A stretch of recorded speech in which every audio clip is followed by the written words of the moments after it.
Hello and welcome to The Price of Football, the show that looks at the money behind the beautiful game with me, Kevin Day, and him, Kieran Maguire, football finance expert from Liverpool University. And Kieran, we're millionaires.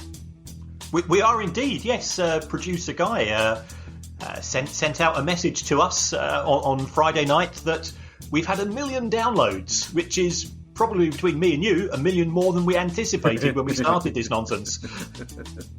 Yes, and thank you to everybody who's listened. That'll be the strangely absent producer Guy this weekend. There hasn't been a word, there hasn't been a peep from him. We're flying blind with this pod. He's in the Bahamas. So, yeah, it's also just occurred to me, Kieran, that we are the best free publicity Liverpool University could ask for. Yes, they don't seem to think so. I think they're terrified of what I'm going to say next. But I like to think that their admissions requests are through the roof because of all these young people going, I'm going to go to Liverpool University, where it seems to be a place where things happen. Well, we do genuinely get now applications from people on the back of what they've heard on this show. Oh, great. Good. So yeah, it is getting out there. Oh, good. Okay, Kieran, it's questions day, but we have two big news stories that I would like to discuss first. One global and one less so. This came out of the blue and slightly under the radar as well. Where the Premier League has terminated its biggest overseas TV deal, which is worth more than £500 million over 3 years, with immediate effect. Yes, this is with the Chinese company PPTV. And they've cited that it's financial rather than political reasons. They were unhappy with the return to football in front of empty stadiums. The timetable was disrupted. I think they were looking for a bit more assistance from the Premier League, according to sources there. But my view is they probably overpaid in the first place. As you rightly said, this is the biggest deal. The parent company of PPTV is a big Chinese conglomerate called Suning, and it's got revenues of £30 billion a year. So, £500 million over 3 years. That's a good night out, as we both know. But at the same time, it's certainly something they could afford. But there does appear to be a change in the attitude of Chinese investors towards football in Europe. We've seen Tony Xi put out of Villa. Yeah. Clearly, the shenanigans at Wigan, which we'll come to shortly, they were involved with Northampton. They pulled out. They presently own Southampton, but the owners there are saying they're open to investment. So something strange is going to happen. But this is going to cost clubs around about £9 million a season each, wow, unless they can plug that particular gap with a new broadcaster in China. It's hard to separate the politics from the business in China at the moment. We all know that they've got issues with our government for various things. So do you think it's likely that another Chinese broadcaster would take the deal up, or do you think they would keep their heads down and not potentially annoy the government? Well, I think this certainly would require local approval. As you correctly said, the relationships between Chinese private companies and the Chinese government doesn't tend to be necessarily as arm's length as it is here in the UK. And that's not a good thing or a bad thing. In fact, that's just a thing. It's just a cultural difference. There is huge interest in China in the Premier League. So if it's not being shown on the traditional channels, I think people won't be happy. And one of our regular question writers, Nigel in Hong Kong, he's been in contact, and he was saying that he felt that there would be unhappiness if they didn't get the opportunity to see the Premier League in China. And I think from the Premier League's point of view, it's a huge market. You've got clubs such as Manchester United who have got theme parks. It's just been set up in China. Yeah. There's been a lot of tours there in order to build up interest and merchandise sales and things of that nature. So I think it's in the interest of the club, certainly the Premier League. And I would imagine the Chinese football fan that this gets resolved in one way or the other. Well, and also, as you say, there's not only Chinese ownership in the Premier League, Wolves in particular, but there's a lot of Chinese companies sponsoring various parts of the Premier League as well. Do you think clubs that are sponsored by Chinese, mainly gambling companies, have got anything to worry about? At this stage, no. In terms of the gambling regulations, it's a popular activity in the Far East. So I don't think that they'll be willing to turn that particular tap off. Right.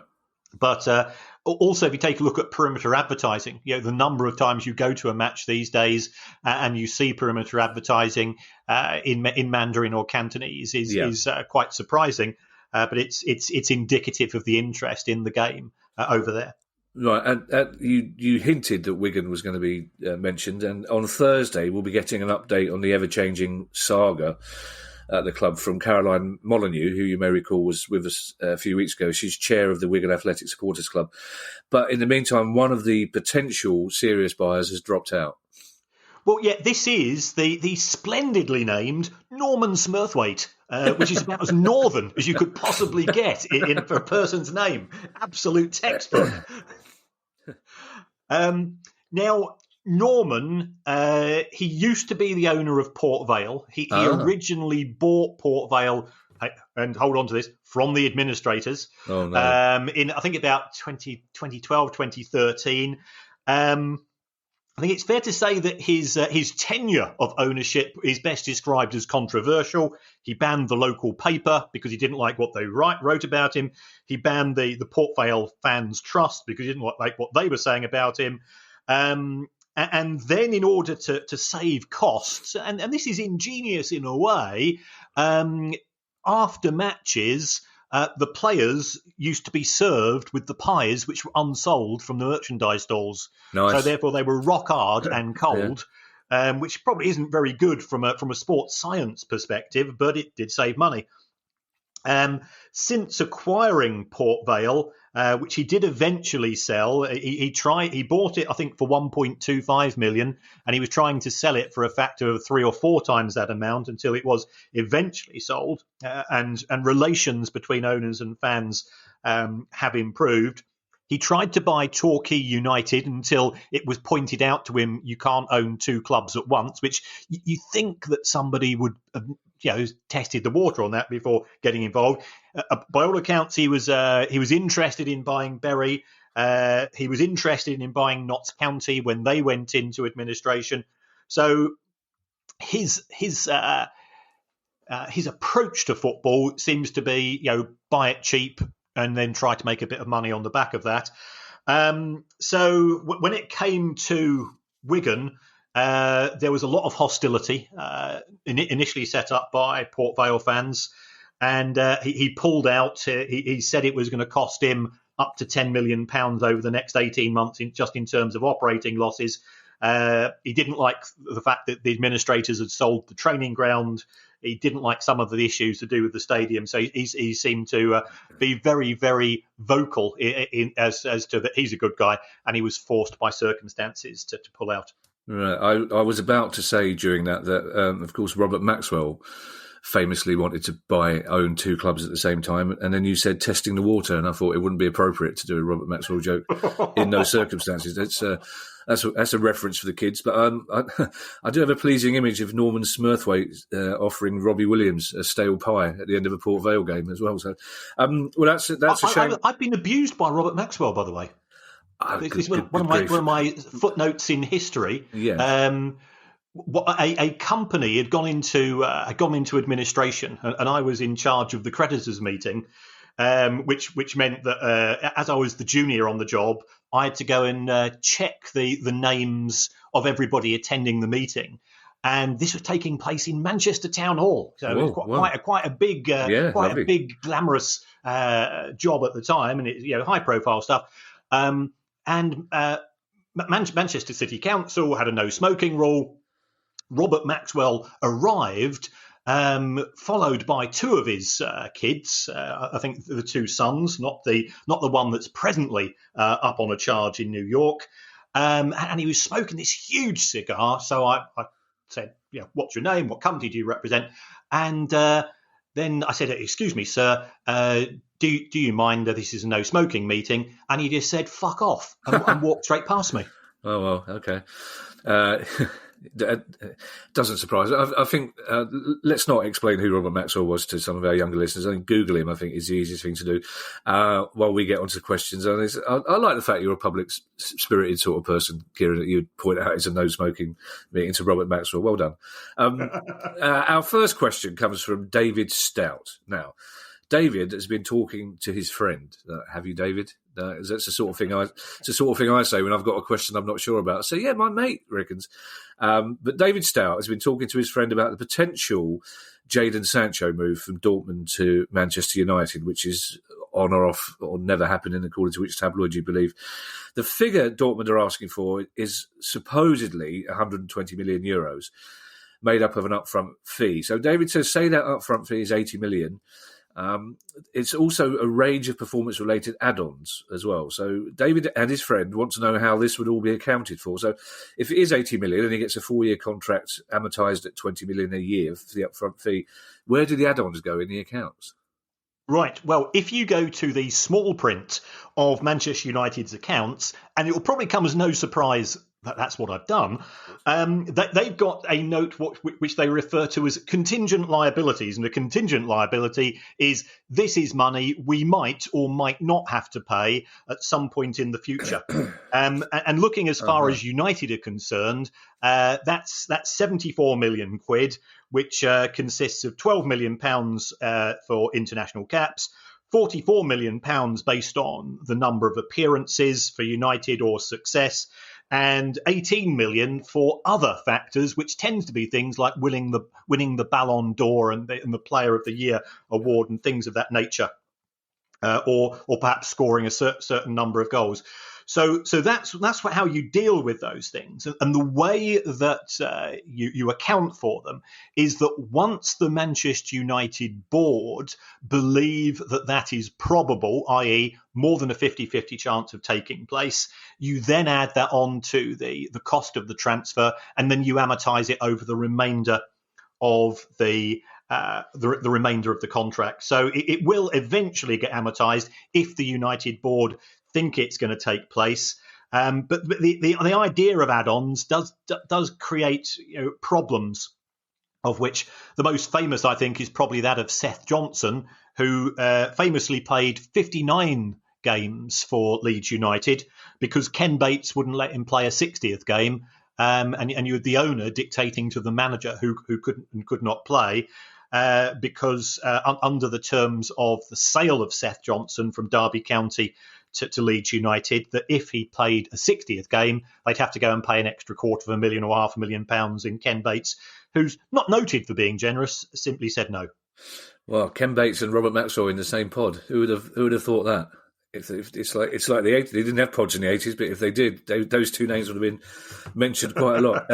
Again, kids, Google him. The next question, Kieran, is from Lasse Leipola, who I'm guessing is from Finland. So I'm also guessing I've pronounced his name wrongly. I have a very good friend from Finland, hello Mikko, who's absolutely astonished at our inability to pronounce multi-syllable words on first sight. But does tell me that apparently the Finnish for cornflakes is one of the longest words in the world. There you go. Lasse, if you're from Swindon, by the way, not Finland, I do apologise for many reasons.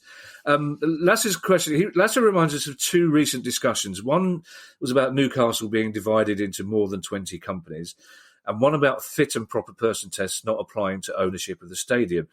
So he's been putting his thinking cap on and says, so if, for example, Mike Ashley wanted to sell his club to a new owner who would not pass the fit and proper person test, could he still sell or parcel up the majority of the operations packed in the different companies and sell those to a person who wouldn't pass the fit and proper person test? I think this is fascinating, and this is if Mike Ashley is listening, I think his ears might have just pricked up. Conceivably, this could work. You could divide the club into a series of sets of assets and sell them off one by one, so that the football club itself, which is effectively what is assessed under the owners and directors test, could go to one set of individuals who are like me and you, Kevin. Happy, smiley, no. if they delve into my family, they might find a few wrong ones. But other than that, on the face of it, we're the good guys. Uh-huh. And then the other assets, such as the stadium, the training ground, and other facilities, could go to the ne'er-do-wells, or ne'er-do-wells even, who elsewhere. So certainly the owners and directors test does not apply to the landlords, because remember, we've got different people owning Coventry City Football Ground. We've got the West Ham situation where the stadium is owned by the local council, and they are not assessed under owners and directors. So this could be extended much further in theory. So I think Lass has actually come across a cunning plan. Oh, so we might have to refer to this as Lass's loophole.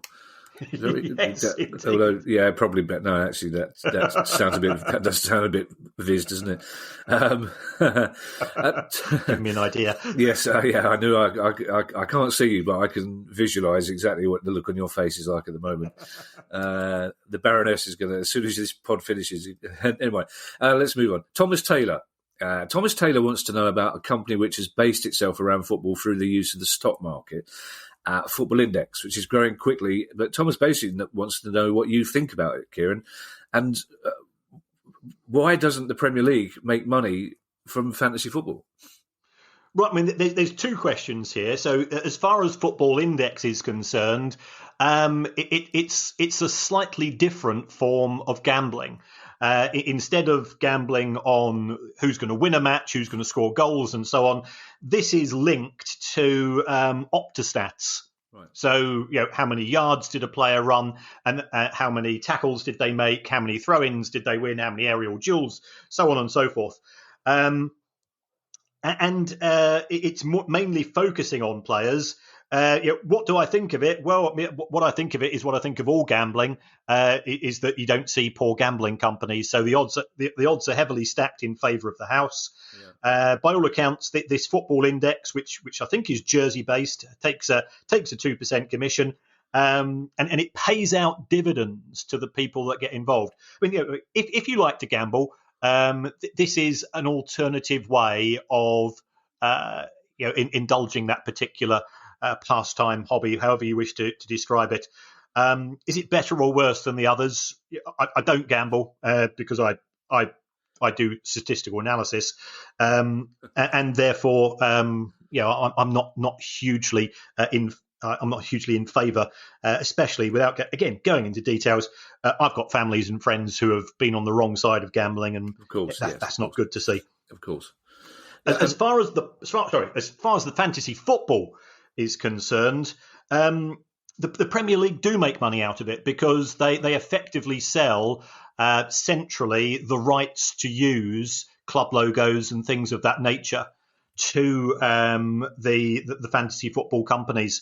So it does generate some money for the Premier League.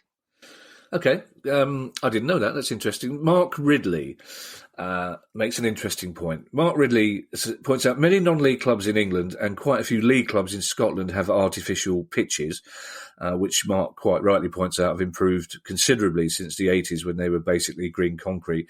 They cost about £500,000 to install and they require upkeep, of course. But do they provide sufficient income to justify their cost? And why does a club like Harrogate have to dig them up when they get promoted when they are really a community asset?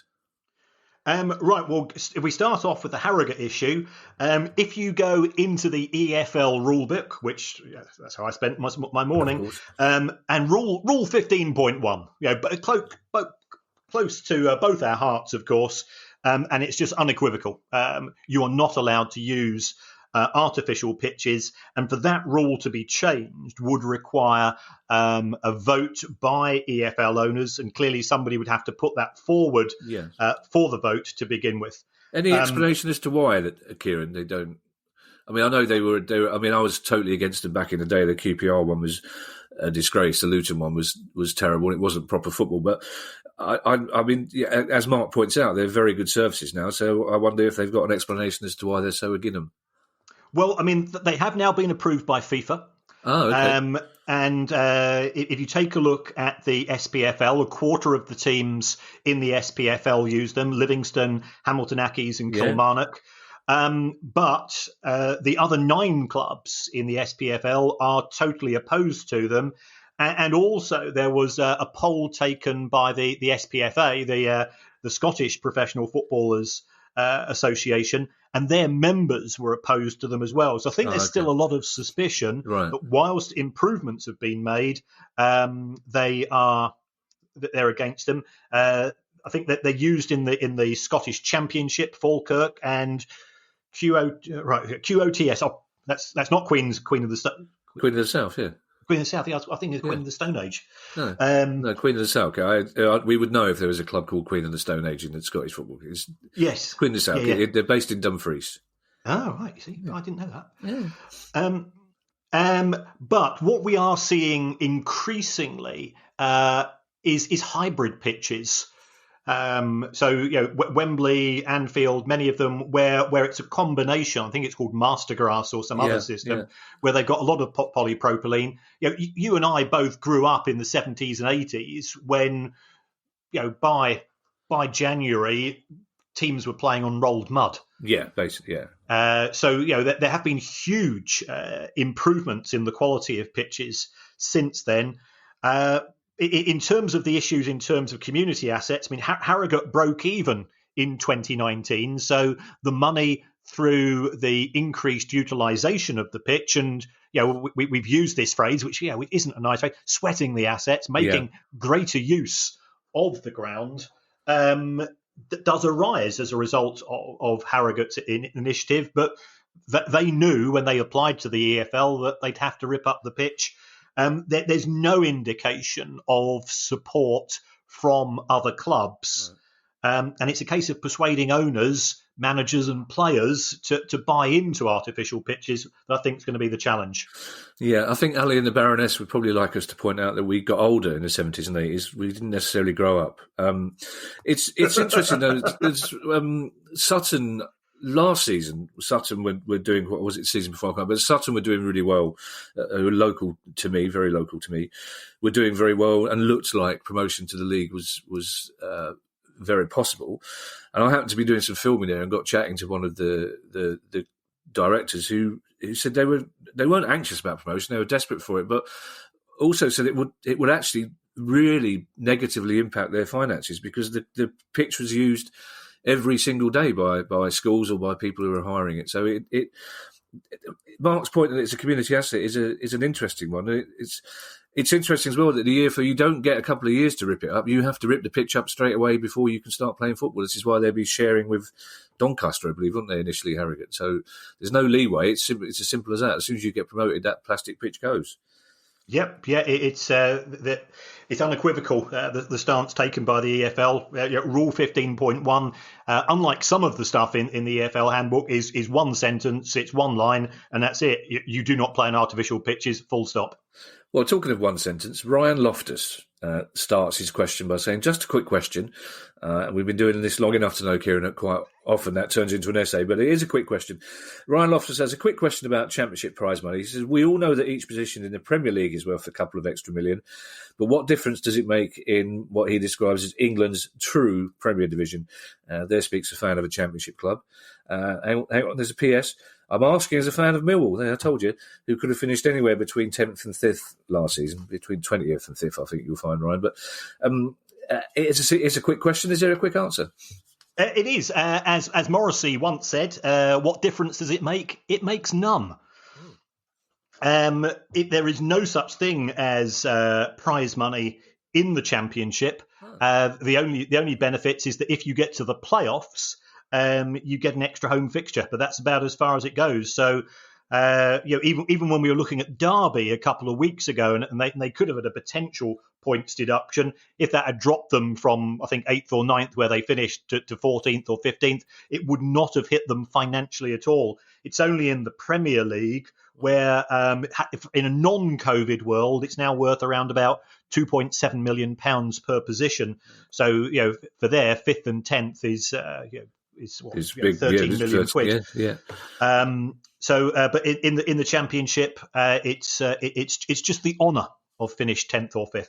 Oh, well, okay.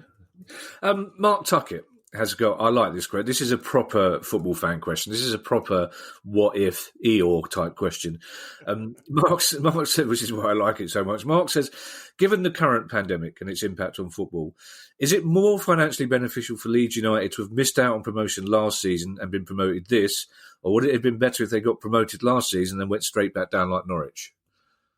It would make far better for them to have been promoted at the end of last season, and the reason for that is that if Leeds had had another season in the Championship, they would have been the club to have potentially lost the most in terms of matchday income, because their matchday was over £18 million in 2018-19.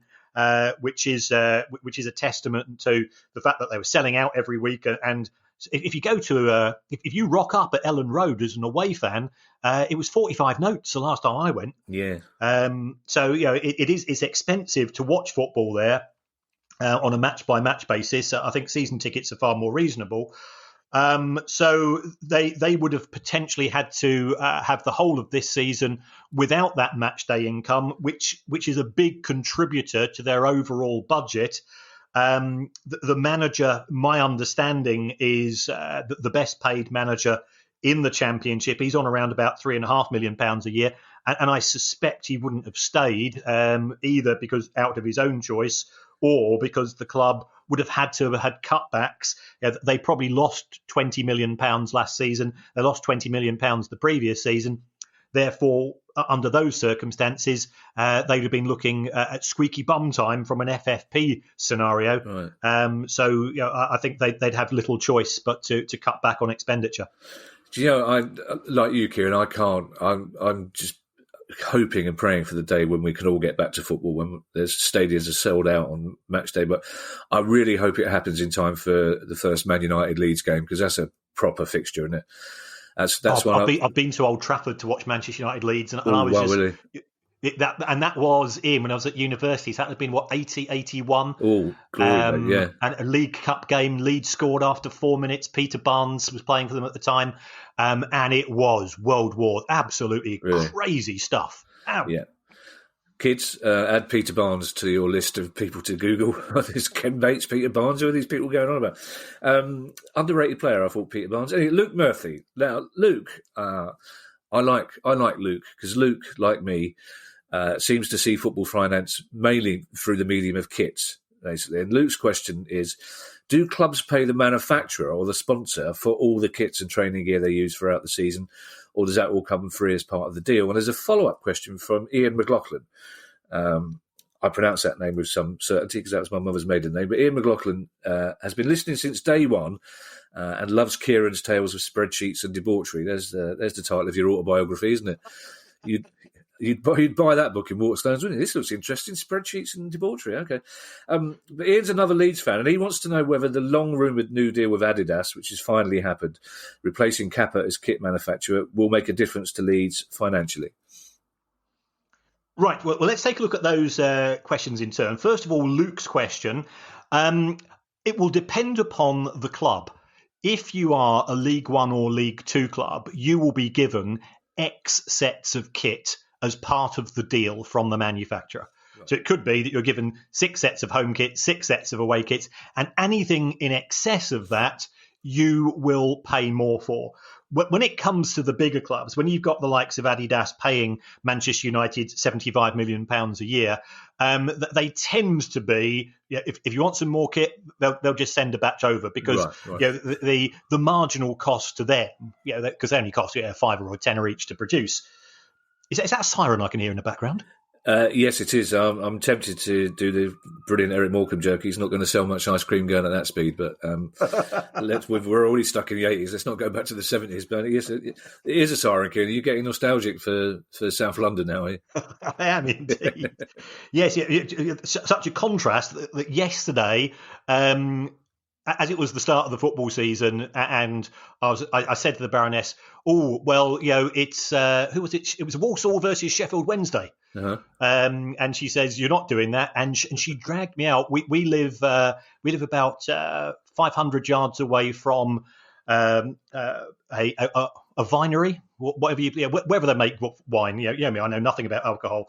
So we went on a vineyard, Kieran. They call them a vineyard. Mainly. Yes, Yes.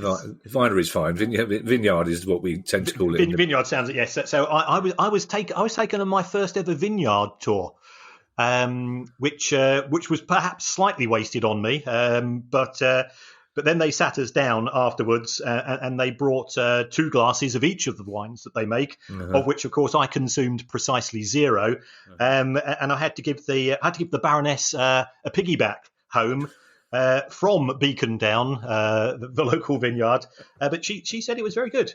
And to get my revenge this morning, I dragged her out to the beach at 7:00 in the morning to walk the dog. Your life couldn't be more different to my life, Kieran. You know that. Just remind me what football team again you support as we talk about your tour of the vineyard. Brighton Hove Albion. Yeah, there you go. I rest my case. Okay, right. So higher up the league. How did we get talking about? Oh yes, police cars. Higher up the league, then, so clubs get as many free kits as they want, basically. Right. Yeah. And also because the club will be always getting requests for signed shirts and things of this nature.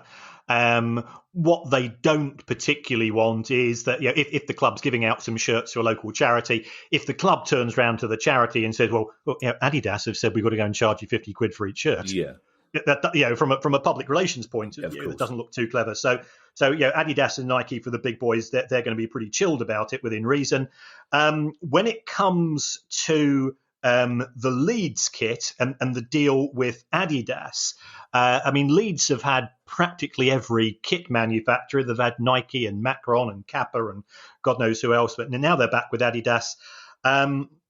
They will get a fixed fee from Adidas. We don't know how much, but they also get a commission in each sale. I think the advantage to Leeds is that, we know that Leeds is a big city club, but it also has a fairly decent international following. The very fact that Leeds played Manchester United in Australia in a friendly last summer is indicative of they've got international appeal, is that Adidas have lots of retail outlets dotted around the world. And that will help to increase the volume of sales, on which, of course, the club's getting. It's normally about a 7% commission on shirts. Leeds are a huge club, so Adidas won't have been waiting for them to get into the Premier League before they slipped in with this deal, will they? No, the deal was actually signed in January. Okay. And we were talking about contingent payments earlier on. It was X million and then X million times 2 or 3 for each season that Leeds are in the Premier League. So from a commercial point of view, again going back to Mark Tuckett's question earlier, the club is far better off going up this season.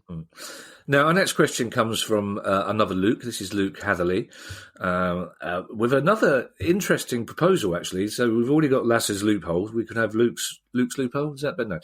No. Luke starts by saying he loves the pod, especially the comedy from Kevin. I imagine Guy was over the moon when he finally got a question that mentioned me rather than you. So this is definitely in. Guy would have been going, this is in. Hang on, we've got 1 million listeners. I'm off.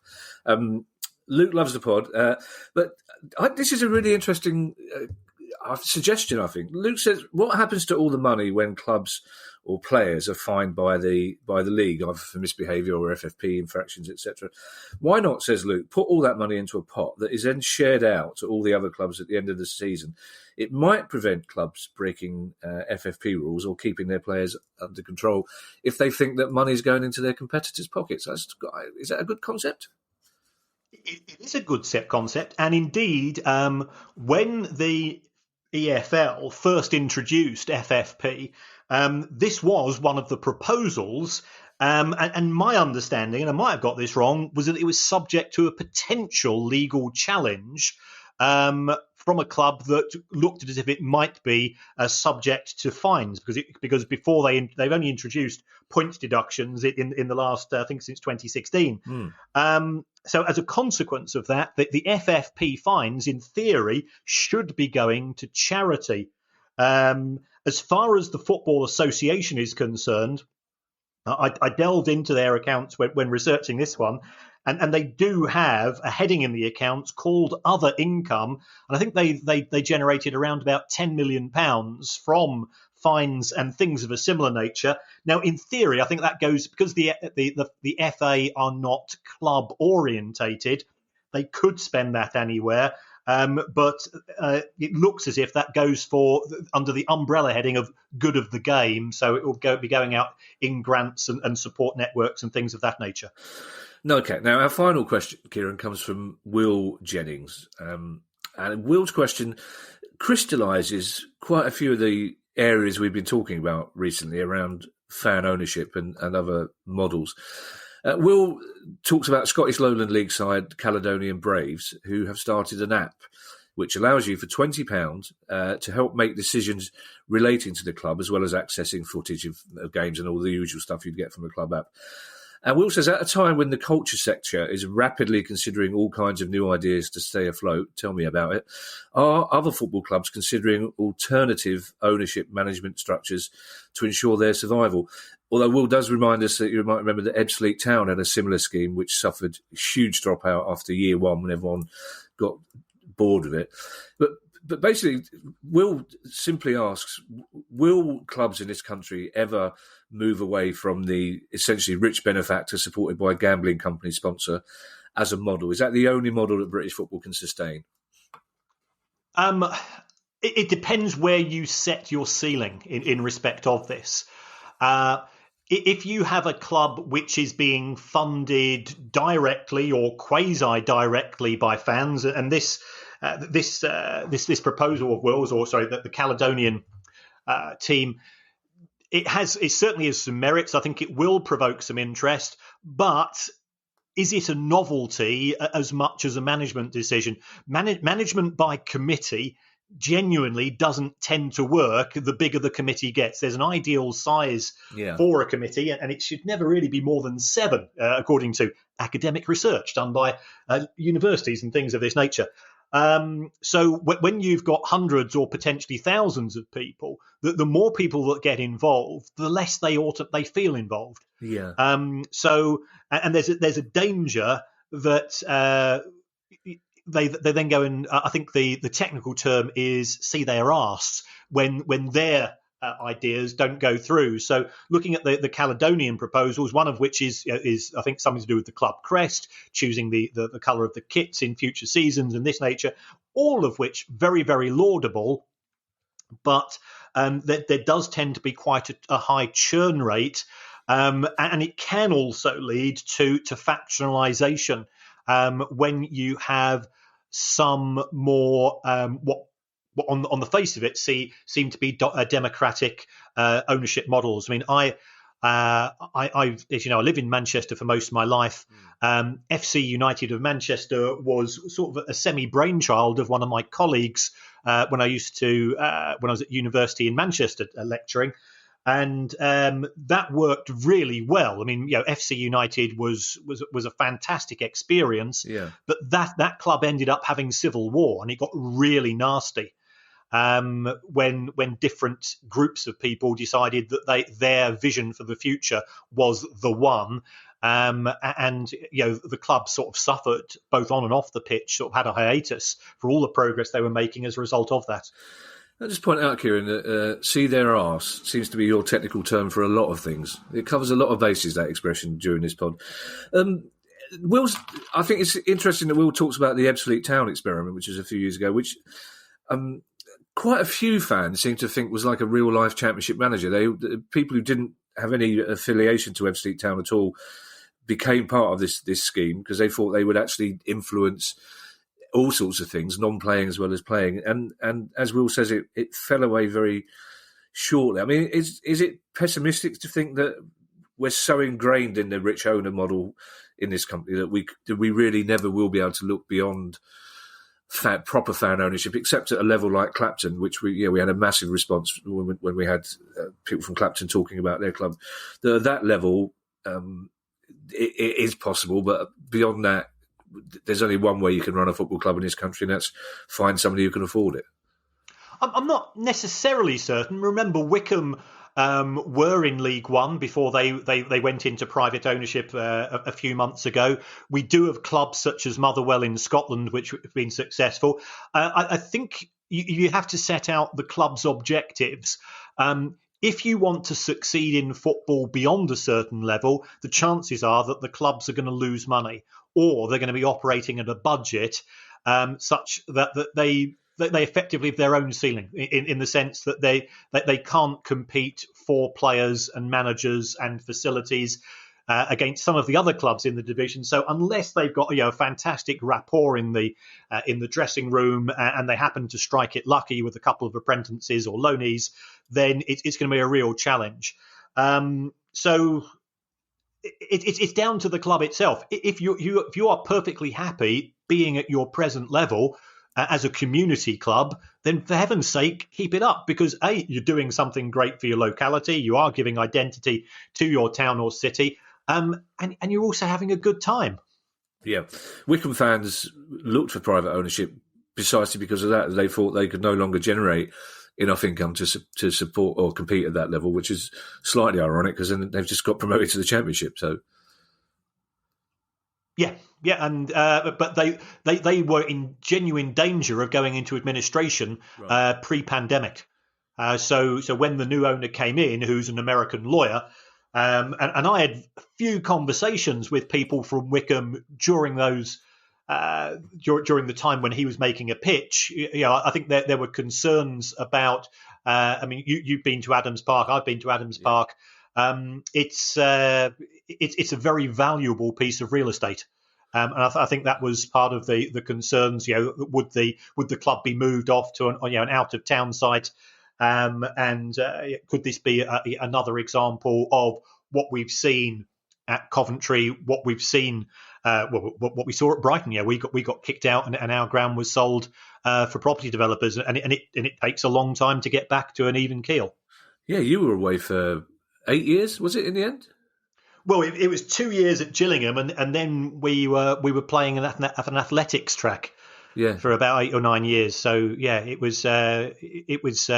wasn't fun watching it, or it was very green.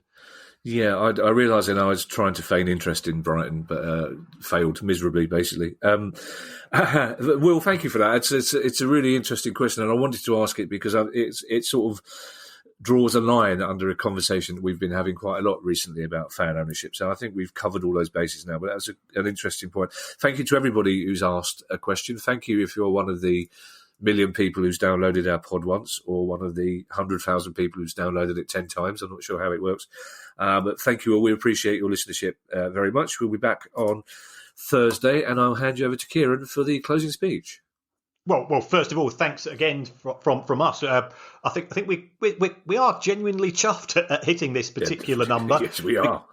because we got very giddy when we first got to 10,000, which was after about 10 shows, and that was cause for celebrations. It's not up with Kevin's BAFTA award, of course. Nomination, Kieran. Okay. Nomination. I did win the Writers' Award, but that's fine. BAFTA is just a nomination, Kieran. BAFTA is the fact that your name is on a BAFTA certificate is hats off as far as I'm concerned.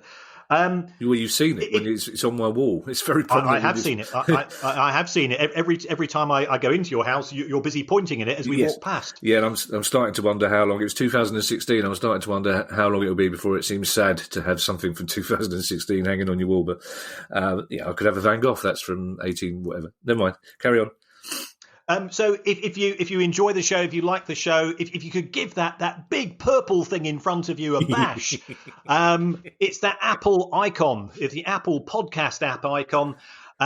Give us a review, subscribe as well. We don't understand how it works, myself and Kevin. We are genuine Luddites on the technology side of things, but producer Guy says it's good for business. We're still awaiting delivery of our cars.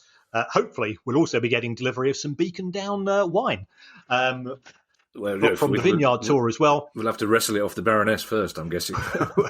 Yes, she's very protective of her rosé fizz, whatever that is.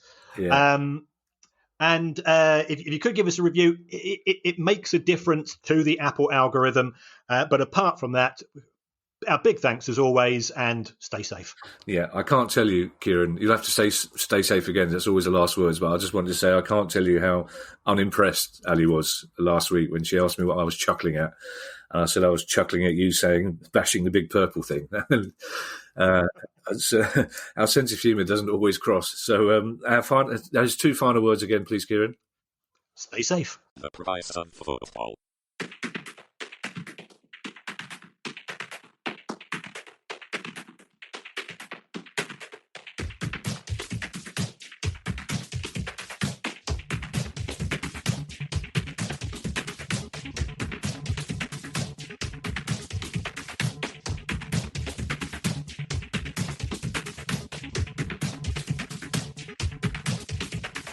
The Horizon Football.